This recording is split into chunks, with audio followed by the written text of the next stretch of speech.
Boa tarde, pessoal. Boa tarde ou bom dia, né? Meu nome é Bruno Takeshi, eu sou um funcionário da Ativa que trabalha na Dicoi e que aceitou o convite de liderar a composição de uma chapa que está concorrendo às eleições da CACI, que irão acontecer agora dos dias 18 a 28 de março, né? Eh, Sou um colega da Ativa há 21 anos no banco e que, de fato, nunca militou, né, nunca concorreu a nenhum cargo eletivo e que recebeu um convite da Associação Nacional dos Funcionários do Banco do Brasil, a ANAB, a liderar essa chapa pelo propósito da ANAB, propósito atual da ANAB, que é que essa nova geração, essa nossa geração de funcionários pós-98 passem a assumir as entidades patrocinadas, né, ligadas ao funcionalismo do banco, como a nossa CACI, como a Previ e tantas outras, né? Bom, eu aceitei o convite e a gente resolveu fazer essa live rápida, uma mensagem bastante rápida para não tomar muito tempo de vocês, mas nos dias atuais, a melhor maneira da gente disseminar conteúdo é pelo Teams, e a gente espera que esse conteúdo chegue até você e que toque o teu coração e te sensibilize a se engajar no processo de votação da CACI. Eu vou colocar aqui uma breve apresentação que fala a respeito das questões que a gente vive hoje, eh, e vamos colocar algumas propostas na mesa, tá bom? Só um minuto.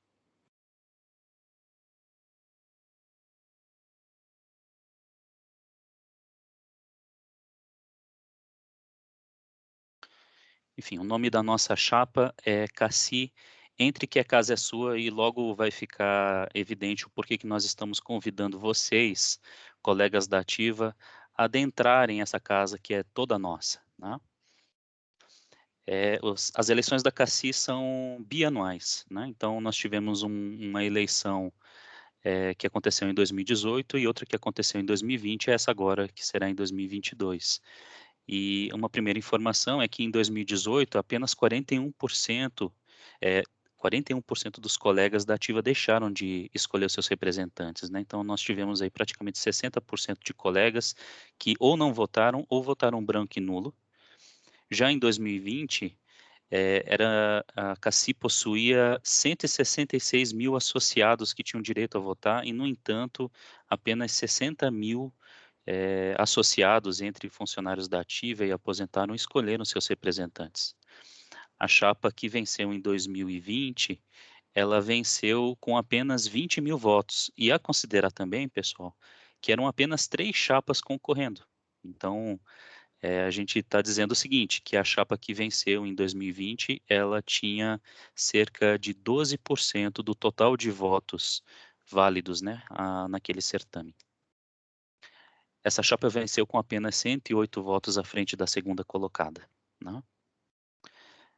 Qual é o diagnóstico que nós, colegas da Ativa que estamos formando essa chapa, percebemos? Nós percebemos que talvez um dos grandes motivos do porquê os colegas da Ativa não se engajam no processo de votação da CACI seja talvez por falta de representatividade. E é por isso que essa chapa ela é composta dos 7 que concorrem, né? Um candidato a diretor, 2 candidatos a conselho deliberativo e os seus 2 suplentes, e um candidato ao conselho fiscal e o seu suplente. Então, do total de 7 candidatos, nós temos 4 candidatos da Ativa, pessoas que elas são da Ativa e estão no dia a dia do banco, tá? Não são colegas que estão cedidos em outros lugares. Então, nós estamos falando que de 7 são 4 colegas que abrem e fecham ponto, que têm metas, PDG para cumprir, tá? Colegas como eu e você, que independentemente do resultado dessa eleição, vão continuar aí no dia a dia do banco dando o seu melhor. E essa chapa nós consideramos, então, que ela une a experiência desses 3 aposentados que têm um histórico de luta pela nossa CACI e uma experiência comprovada, e que reúne também a energia e a inovação dos funcionários pós-98. A considerar também que pós 98 já são praticamente a totalidade de funcionários do banco e acreditem se quiserem, apenas 2 colegas pós 98 estão hoje nos conselhos deliberativos e fiscal da CACI, e para o cargo de diretor, nenhum funcionário pós 98 jamais pisou, né, dos cargos eletivos jamais pisou na diretoria. Esse é o cenário, pessoal, e é o cenário para o qual a gente chama vocês para mudar. Nós precisamos nos engajar, e se vocês entendem, então, que a partir desse momento nós temos uma chapa que represente realmente o funcionalismo do banco, é a nossa grande oportunidade de mudar esse cenário realmente votando nas próximas eleições, do dia 18 ao dia 28 de março. Falar um pouquinho a respeito do problema do mercado de saúde, o reflexo disso, para depois a gente entrar nas propostas, e basicamente o mercado de saúde, né, o sistema de saúde como um todo, vive o mesmo problema e isso afeta diretamente todos os planos de saúde, e isso não é diferente com a nossa CACI. E a grande questão é que a inflação médica ela é muito superior à inflação de consumo.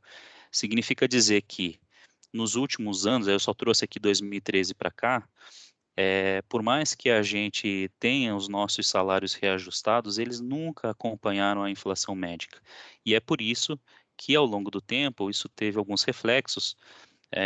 Na nossa CACI, a gente vinha, por exemplo, pagando 3% do nosso salário em 2016, aí em 17, 18 e 19 teve aquele memorando de entendimentos, onde nós pagamos 1% a mais. Em 2020, esses 3 mais 1 se tornaram a regra, né, são 4%, e nós também estamos pagando agora um percentual por dependente. E nas coparticipações em consultas, ela foi incluída, se não me engano, em 2008, e em 2019 também tivemos um aumento para até 40% nessa coparticipação. Enfim, na nossa CACI, qualquer aumento é alvo da gente fazer a aprovação disso, né? Enquanto que nos planos de saúde de mercado, vocês conhecem, né? Nós temos familiares que possuem planos de mercado, a ANS regula o aumento uma vez por ano. Então, enquanto os outros planos possuem mecanismos de reajustes, né? Todos os anos, nós temos que fazer essas autorizações via reforma estatutária. Então, qual que é o grande desafio para a sustentabilidade financeira da CACI, né?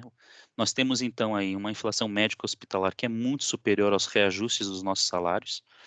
Nós temos também um envelhecimento populacional, né? No caso do funcionário do banco, ele tem uma expectativa de vida ainda superior à média. Nós temos um mercado altamente regulado pela ANS. Exemplo, apesar da CACI ser autogestão, nós não temos a possibilidade de formar planos de saúde adequados apenas à nossa realidade Banco do Brasil, né?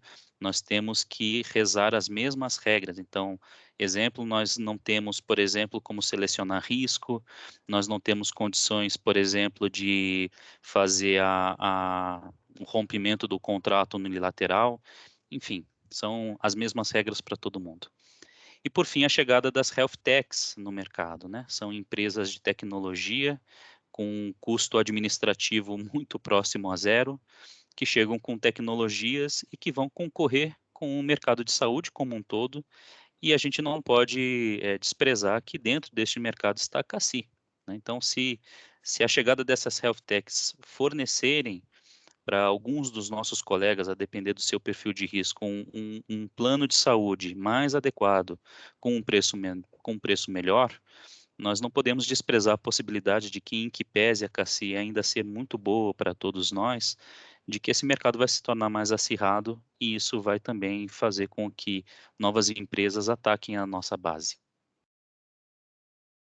As propostas da nossa chapa, elas estão vinculadas aí em 2 grandes conceitos, né, conceitos que vocês, colegas da ativa, conhecem bem.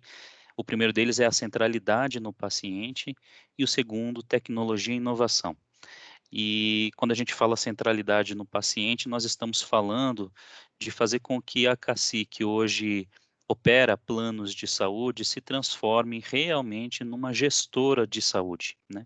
E isso passa pelo fato da CACI deixar de ser apenas aquele agente financeiro que intermedia pegar o dinheiro, né, dos associados e do patrocinador e repassar esse valor para a rede credenciada e assumir o protagonismo de ser a gestora de saúde das nossas vidas, nos indicando quais são os melhores lugares que a gente pode visitar, né, na rede credenciada quando a gente tem algum tipo de problema, nos engajando nas estratégias de atenção primária à saúde.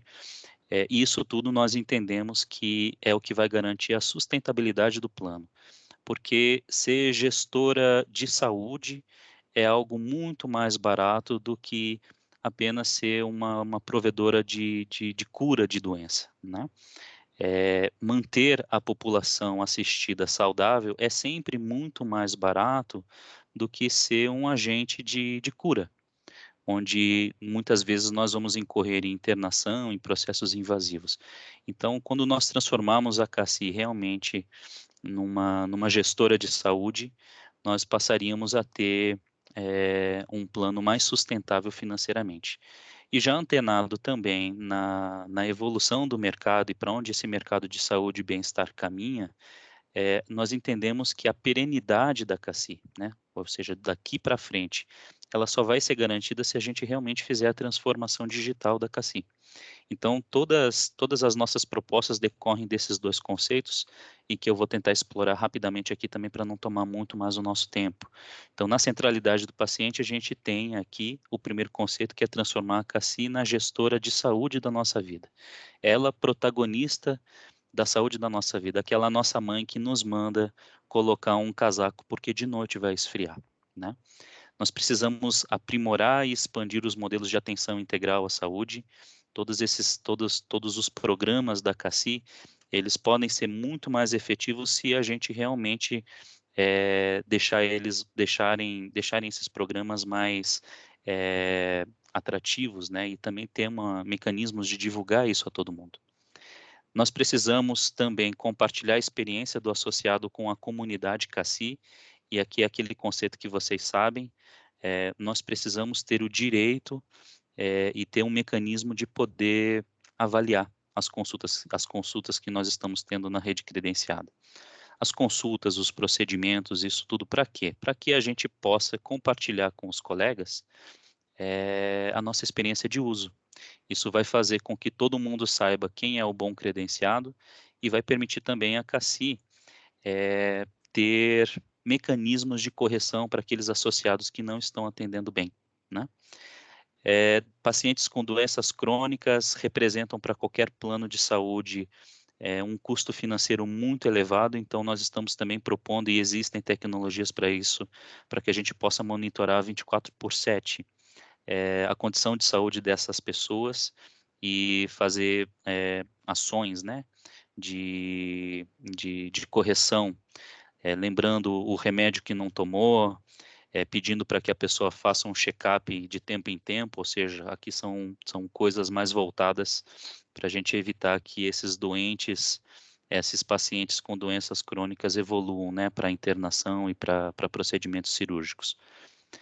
Nosso posicionamento com relação à telemedicina é que é o associado que vai validar se esse modelo é bom ou não. Parece-nos que realmente é um modelo que veio para ficar, então por que não expandir as especialidades da telemedicina, né? Que do outro lado não tem apenas um clínico geral, mas que tenham outros médicos especialistas e que tenham condições, né, mecanismos de nos atender à distância. E aqui um tema que é bastante sensível, que é expandir a rede credenciada no interior. Uma coisa que nós estamos trazendo ao debate é que, já que a telemedicina ela é muito menos dispendiosa, é muito mais barata para o plano, ou por que que a gente não poderia pensar, então, que o que a gente faz com a telemedicina, isso é revertido em novos credenciamentos no interior, tá? Então, pensar o paciente no centro, pensar algumas dessas propostas, elas não estão todas aqui, mas para também não tornar essa live muito demorada, nós vamos ficar por aqui. E tecnologia e inovação é aquilo que esses colegas pós-98 podem trazer de diferente, né, para dentro da CACI. Então, primeira coisa é compreender que é preciso implementar na CACI uma cultura de inovação permanente, né?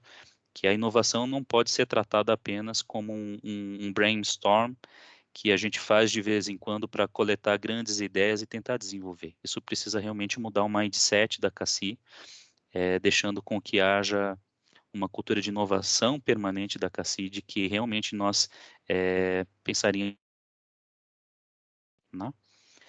A gente, no mercado de saúde, os últimos 3 meses foram intensos em debates com health techs, com aceleradoras, incubadoras, planos de saúde, médicos, enfim.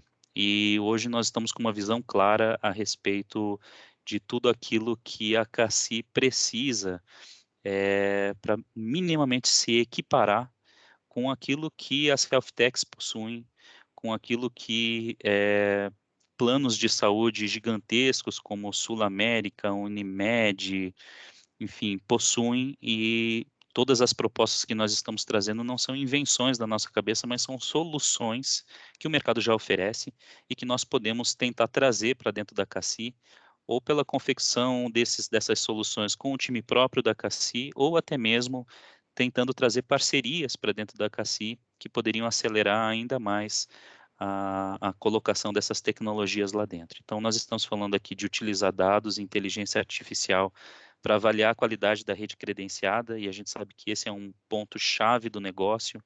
Hoje nós não temos informações a respeito de quem atende bem e quem atende mal, e uma parte é pela própria falta de feedback, né, nossa, dos associados a respeito disso. Nós precisamos fazer também, utilizar esses dados e inteligência para aprimorar os modelos de gestão do risco populacional. Modelos e algoritmos já conseguem prever doenças, né, predizer doenças em populações, conseguem realmente entender as diferenças na demografia, para que a gente possa implementar estratégias diferentes em lugares diferentes do país, né? Nós não podemos tratar igual os diferentes, e modelos, algoritmos já são capazes de nos ajudar a gerir melhor esse risco. Nós precisamos criar mecanismos para avaliar a pertinência dos tratamentos e a qualidade dos desfechos clínicos. Isso porque hoje, como nós não, assim, vocês já viveram isso de ir num laboratório, ou numa clínica, ou no médico, e tá do problema A e sair de lá muitas vezes com tratamento para um problema B, C e D. Então, a sustentabilidade do plano também passa por aqui. Nós precisamos ter a condição de verificar se o que a rede credenciada está indicando como tratamento, esse tratamento é pertinente, e nós precisamos também fazer a CACI ter uma verificação contínua se os desfechos clínicos produzidos pela rede credenciada, eles foram os desfechos que a gente, né, nós associados, esperávamos quando fomos em busca dessa clínica ou desse médico. E no final, fazer a utilização dos dados históricos, e aí aqui vocês vão até achar graça, né? Nós todos os anos passamos aí pelo EPS, né? Alguns colegas levam exames de sangue, a gente mede circunferência abdominal, né? Enfim, ou seja, e a permanência nossa no plano é de mais de 30 anos. Assim, não tem nenhum plano de saúde que tenha tantos dados históricos a respeito de sua população do que a CACI. Então, assim, eu arriscaria dizer que esses dados todos colecionados, organizados e colocados aí para uma inteligência artificial trabalhar, eles seriam super assertivos, imensamente valiosos para a gente poder realmente predizer doenças, fazer ações de engajamento, enfim, eu acho que aqui em relação à tecnologia e inovação, o céu é o limite. Pessoal, é isso, tá? As nossas chapas são as chapas 2 e 55, desde a reforma do Estatuto em 2019, nós votamos agora em 2 chapas nas votações da CACI. Numa chapa é o diretor e o conselho deliberativo. E para manter a possibilidade de você votar num conselho fiscal que fiscalize as ações da diretoria, hoje você vota em 2 chapas, né? Então a chapa 2 é a do diretor e do conselho deliberativo, e a chapa 55 é a chapa do conselho fiscal. A composição das 2 chapas são esses 7 colegas, cuja composição 4 são colegas da ativa. O nome da chapa se chama Cassi, entre que a casa é sua. E aqui estão as nossas redes sociais, onde a gente diariamente vem colocando conteúdo que debate mercado de saúde, fala sobre tendências. Estamos fazendo assim uma campanha limpa, uma campanha sem agredir ninguém, oferecendo às pessoas informações para que elas realmente votem e votem consciente. Assim, muito obrigado, um abraço, obrigado pelo seu tempo. Conte conosco. Até breve.